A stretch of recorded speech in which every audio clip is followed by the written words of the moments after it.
Bilawal house Karachi का रुख करेंगे, जहां पर बख्तावर भुट्टो और महमूद चौधरी के इस्तकबाली की तैयारियां मुकम्मल हैं। मेहमानों के लिए मज़े मज़े के पकवान तैयार हैं।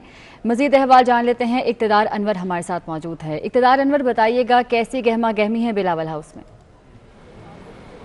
बहुत शुक्रिया जनाब आपका।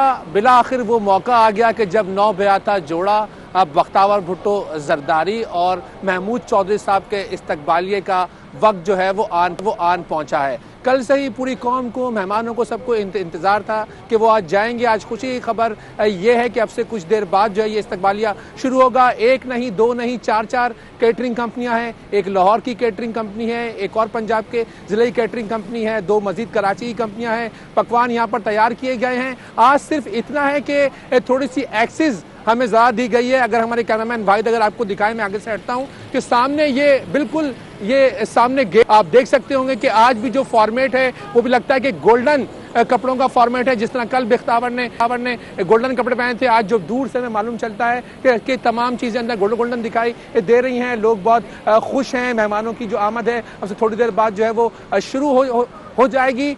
तमाम ही लोग जिनमें हमें बताया जाता है कि अरकान सूबाई असम्बली, कौमी असम्बली, अरकान सेनेट और करीबी अजीज़ दोस्त रिश्तेदार जो आज आएंगे। 350 से 400 लोगों का आज एहतमाम यहाँ पे किया गया है और ये पहला मौका होगा जब 9 बयाता जोड़े को बाकायदा तौर पर सब लोगों को शामिल लाया जाएगा। आज बताया जाता है कि कुछ मोबाइल ले जाने की जो पाबंदी है वो भी इतनी सख्त नहीं है। तो अब से कुछ देर बाद यकीनन सोशल मीडिया पर जो तस्वीरें हैं वो बड़ी तादाद में आपको और हमारे नाज़रीन को दिखाई देने लग जाएंगी। तो बिलावल हाउस कराची में एक बार फिर शनाइयों की आवाज़ें हैं, मौसीकी की गूंज है और बहुत अरसे बाद यहाँ पर एक खुशियों का समा है। बख्तावर भुट्टो जरदारी का आज इस्तकबालिया है और वो बाकायदा तौर पर जो है वो अब से कुछ देर बाद दूल्हा दुल्हन यहाँ पर आएंगे और मेहमानों की आमद का जो सिलसिला है वो भी शुरू हो जाएगा। ठीक है इक़्तिदार अनवर, बहुत शुक्रिया आपका।